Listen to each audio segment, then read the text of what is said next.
My name is Leanna Yeager, and I am a secondary English education student at Thiel College. Today I am presenting a Common Core lesson based on semicolon usage with the Common Core grammar standards.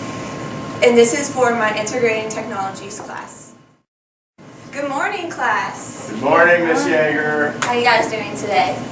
Great. That's awesome.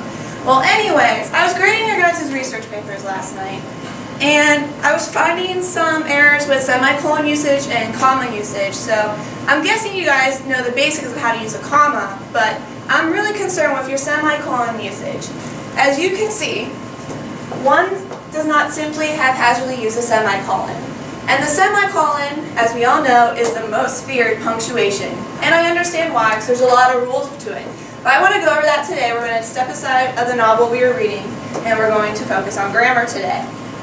But before we do anything, I want you guys to think about for a second, because you're going to have to figure out what these things are. Remember, do you know what an independent clause is? A coordinated conjunction or conjunctive adverb. The adverb I'm not so concerned about because that's going to be newer. Now think about it for a couple minutes, and then we will discuss if you remember what it is. Think you're ready? Maybe. Who wants to tell me what an independent clause is? Jake. Is that something that can stand alone? Correct. Can you give me an example of an independent clause? Absolutely not. Just think of a normal sentence. Miss Yeager was very nice today. Thank you, and very good. All right, and who wants to tell me what a coordinating conjunction is?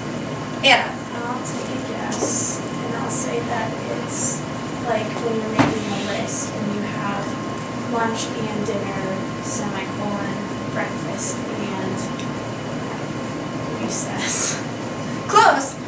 It's basically just a normal conjunction, which is and, but, or, and there's a few others, but those are the main ones that we see in our everyday language. Rule number 1, to join two related independent clauses. An example I have is call me tomorrow, I will give you my answer then. Do you guys have any questions about this rule?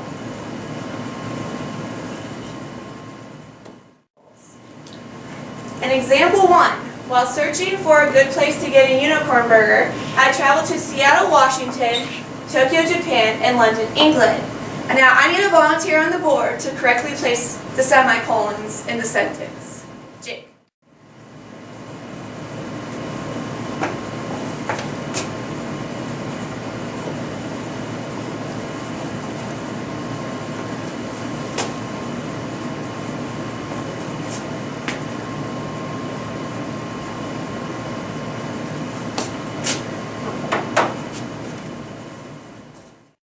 Alright, let's see if Jake got this right.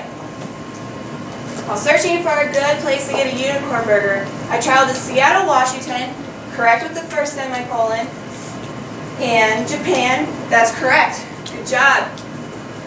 And now I'm going to need you to use your clickers and say which rule did we follow. Alright, and let's see our results. Correct with the super comma. You guys caught that rule very nicely. In Orlando, Florida. You hear that pause in between each city? That's when they tell you that you should breathe in your sentence. Alright, and who wants to write down one of the sentences they wrote on verbally on the board? Anna. Alright, very good, Anna. And can you tell us what rule you used for your sentence? Super comma. Super comma. And tell me again why we use the super comma. To break up bigger parts in the list. Very good. And also, what's also in the sentence? There are a lot of Commas. very good. Before you guys go, we are done with the learning part of this lesson. I want you guys to tell me one reason from when you would use a semicolon in your paper.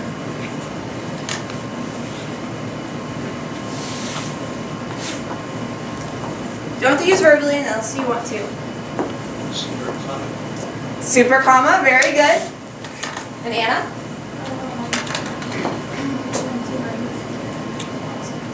Very good.